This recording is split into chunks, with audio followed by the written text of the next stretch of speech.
alaykum wa rahmatullahi wa barakatuh. Alhamdulillah rabbil alamin wassalatu wassalamu ala Muhammad wa ala ali Muhammad.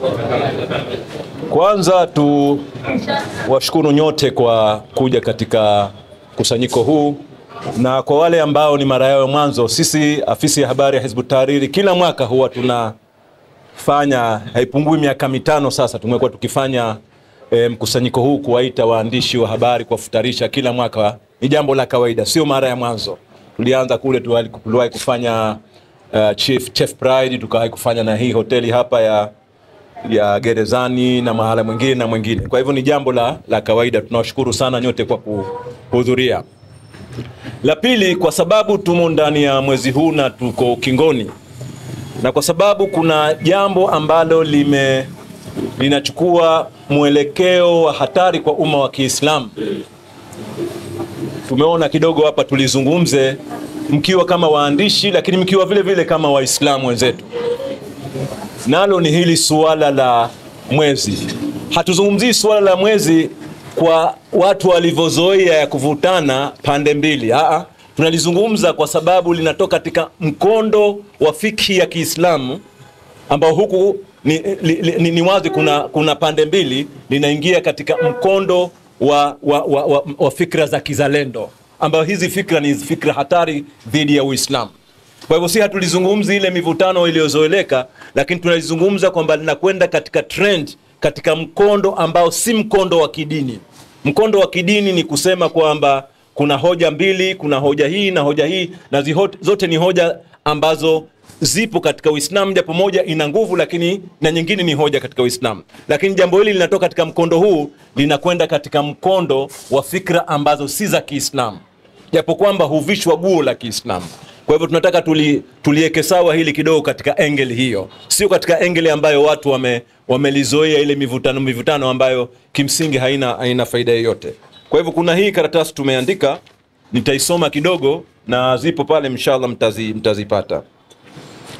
Ndugu habari na waaliko kwa jumla, Hizbut Tahrir inatoa msimamo wenye nguvu wa kisheria ya Kiislamu juu ya mwezi muandamo baina ya kuwa ni kilimwengu, yani wa kimataifa au kitaifa.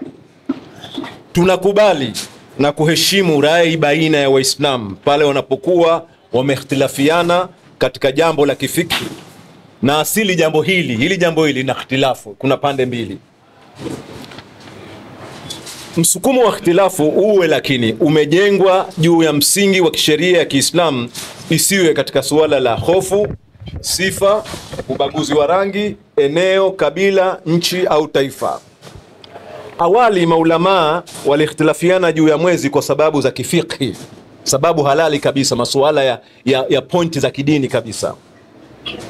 Tofauti na leo, sababu za ikhtilafu za mwezi sio fiki ya matlai, kwani tunaona leo watu wa matlai sehemu moja hawafungi pamoja na wenzao, mfano kama Saudia na Omani. Hali yao, jiografia yao ni moja na maeneo yao ni moja, lakini kwa sababu ya fikra ambayo limetolewa katika fikra ya kidini, limetolewa katika fikra ya kizalendo kinchi, hawafungi sawa. Bali hata Afrika Mashariki na Arabuni, matlai yetu, mazingira yetu Afrika Mashariki ni mamoja, bali hata majira ya saa zetu sisi Afrika Mashariki na baadhi ya nchi za Arabuni ni mamoja, lakini ajabu hatufungi na kufungua pamoja. Leo sababu zinazotumika ni za kizalendo, kitaifa na kinchi. Yani kila mmoja ni kwa sababu na nchi yangu. Yani watu wa horohoro na watu wa lungalunga, mwezi ni ule pa, lakini hawa kwa sababu sisi ni Kenya na sisi ni Tanzania, kwa hivyo inakuwa jambo hili halikuweko katika tena mjadala wa kidini, ni mjadala wa kizalendo wa kinchi. Kwa hivyo leo sababu za kizalendo, kitaifa na kinchi ndio msukumo wa ikhtilafu za mwezi, na sio tena ikhtilafu za kifiki. Hivyo basi, msimamo sahihi wenye nguvu ya kisheria ni kuwa mwezi ni wa pamoja dunia nzima, kwa umma mzima wa Kiislamu, kwa sababu zifuatazo ambazo ni sababu wazi. Ikhtilafu za kifiki kwa maulama waliotangulia, mjadala wao mkubwa ulikuwa kwenye ufikishwaji wa taarifa, kiasi baadhi yao wakakadiria kwamba umbali wa taarifa uwe ni mwendo wa farasi kabla ya kuingia kwa alfajiri. Maadam utata wa kufikishwa taarifa umekwisha, basi ikhtilafu hiyo nayo imeondoka. Sawa. Wanaotetea msimamo wa mwezi kwa kitaifa, sawa, wanashirikilia utaifa wa nchi, na umoja wa kizalendo wa mipaka iliyochorwa na wakoloni kwa lengo la kutugawa umma wa Kiislamu. Kwa hivyo utetezi leo wa hoja hii zaidi ni kiutaifa na kiuzalendo. Mwezi wa kimaeneo umegawa umoja wa Islam duniani, kwani umoja wetu sisi sio huu wa kitaifa uliochorwa na wakoloni, bali sisi ni umma popote pale tutakapokuwa.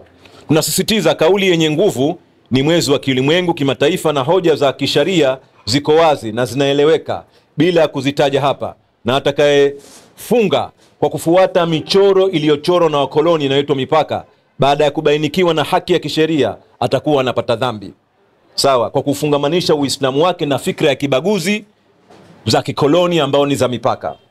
Na mwisho tunaweka wazi kwa kusema mwezi wa kilimwengu huwa hatukusudii mwezi wa Saudia, kwani Saudia nayo vile vile inapata maelekezo na Marekani na hawana msimamo wa kudumu katika fatwa zao, bali tunachokusudia ni umma utafute mwezi ulipo wafunge pamoja. Na vile vile kufata mwezi wa Saudia vile vile ni kujifunga vile vile na mipaka ya kijiografia na kufunga kwa mujibu wa nchi. Baada ya hapo tunawatakia umma wa Kiislamu pamoja na nyinyi mfungo wa hizi siku chache zilizobakia. Tusimame kwa visimamo mbalimbali, tufanye ibada, tuzitumie siku hizi vizuri, na tunamuomba Mwenyezi Mungu Subhanahu wa Ta'ala atakabali saumu zetu na atufikishe salama katika Eid al-Fitr. Kwa hivyo haya ndiyo machache ambayo tulikusudia tuyaseme katika suala hili. Wallahu a'lam. Tuna mwito gani wa kueleza Waislamu waishi maisha gani baada ya Ramadhani? Tumesema wazi kwamba Mwenyezi Mungu Subhanahu wa Ta'ala kachagua mwenyewe siku, kachagua saa, kachagua miezi, akasema ina utukufu fulani. Sawa? Lakini haina maana ibada ya kumwabudu Mwenyezi Mungu imefungwa kwa masaa yale, au imefungwa kwa siku zile, au imefungwa katika miezi ile. Sawa? Mwenyezi Mungu asema wa'budu rabbaka hatta ya'tiyakal yaqin. Endelea kumwabudu Mola wako mpaka kitakapokujia kifo. Kwa hivyo ujio wa Ramadhani, uchaji wa Ramadhani haupaswi kumalizika baada ya kumalizika Ramadhani, bali miezi mingine yote 11 Muislamu anamwabudu Mwenyezi Mungu, kwa sababu Mungu aliyetoa agizo la Ramadhani ndiye aliyetoa agizo katika maisha yote tuishi kwa mujibu wa matakwa yake. Kwa hivyo mwito wetu kwa Waislamu ni kwamba Ramadhani iwe ni kichochezi cha kuwapa nguvu baada ya kumalizika Ramadhani, hiyo miezi 11 waendelee kumwabudu Mwenyezi Mungu Subhanahu wa Ta'ala, bali wafanye kazi ya kulingania Uislamu ili Uislamu umsimamie mwanadamu katika vipengele vyote vya maisha. Naam, kama kuna swala jingine mawili matatu. Sasa hivi hii ibada ya kufutulisha, kumekuwa na watu wengi wanafutulisha sasa hivi, mpaka wasanii wakubwa wanaonekana wanafanya mambo haya. Hili mnalizungumziaje? Naam, swala zuri kabisa. Linalingana na hili swala tulizungumzia mwezi, kwamba kuna hali ya udandiaji. Leo ajenda ya mwezi inadandiwa kukuza utaifa na ubaguzi baina ya maeneo na Waislamu wa eneo moja na eneo jingine. Sawa? Imedandiwa kupeleka ajenda hiyo, lakini ikivishwa guo la kidini. Sawa? Na hizi futari nazo zimedandiwa. Zinadandiwa kwa ajenda mbalimbali. Moja ikiwa ni dini mseto. Sasa kuna wengine hawafichi. Wanasema wazi kwamba tunaita Waislamu na Wakristo kuwaleta pamoja katika jambo kama hilo. Tunasema kwamba sisi na Wakristo tunashirikiana katika kukodishana, katika kuamiliana kibiashara, sawa, lakini hatuamiliani katika mambo ya ibada na dini. Huko kila mtu ana dini yake. Mwenyezi Mungu asema lakum dinukum waliya din. Lakini suala la kwamba kukodi gari ya Mkristo, kukodi nyumba yake, kufanya miamala ya kibiashara halali, huko hakuna makosa. Kwa hivyo wanachanganya watu, wanatuleta katika mambo ya dini mseto, yani kuleta ukuruba wa kiimani, ilhali ya kuwa wao wenyewe wa Kristo. Mlutheri hasali, yani hafanyi ibada katika kanisa la Anglikana, wao wenyewe kwa wenyewe. Tutakuwa na ukuruba nao sisi? Kwa hivyo hatuzungumzii ukuruba katika miamala ya kimaisha, tunazungumzia ukuruba wa kidini. Kwa hivyo leo futari zinatumika katika miamala ya kuleta ukuruba wa kidini, ambalo ni jambo ambalo linapingana na akida ya Kiislamu. Linatumika na wanasiasa kwa malengo yao ya kisiasa, vile vile sivyo. Sawa? Linatumika kukuza fikra chafu zikiwemo za wasanii, nayo vile vile sivyo. Sawa? Kwa hivyo imedandiwa ibada hii, lakini tunasema kwamba ibada hii inatuhusu sisi Waislamu, kwa sababu Mwenyezi Mungu aliponadi kasema ya alladhina amanu kutiba alaykumus siyam. Ni sisi tulioambiwa Waislamu, kwa hivyo wa kumualika ni Muislamu. Sawa, kwa sababu ibada ile ni inamhusu yeye. Sawa. Na ajabu ni kwamba wanakusanyika watu ni Waislamu, lakini mna mambo ya machafu. Mtu anaalikwa pale na mwanamke wake, mtu hujamuoa. Sawa. Kwa hivyo kwa ufupi inatumika kukebehiwa na kuchezwa shere ibada hii ambayo ni ibada tukufu, kiasi kwamba Mwenyezi Mungu Subhanahu wa Ta'ala akasema vipi kwamba kila amali ya mwanadamu ni yake, lakini saumu fa innahu li wa ana ajzi, hii ni yangu mimi. Kwa hivyo leo kuna kampeni maalumu ya kuikebehi na kuidogosha na kuicheza shere ibada hii, na hii ni mbinu vile vile ya kuwafanya Waislamu nao waione ni ibada duni, kama vile ambavyo wanamtukana Mtume, wanaitukana Qur'ani, wanamtukana Mwenyezi Mungu. Tuzoee, tuchukulie. So ukiangalia hata comedy wengi leo ni shere na kebehi za ibada hii. Kwa hivyo ni kampeni maalum, ama wanajijua au hawajijui.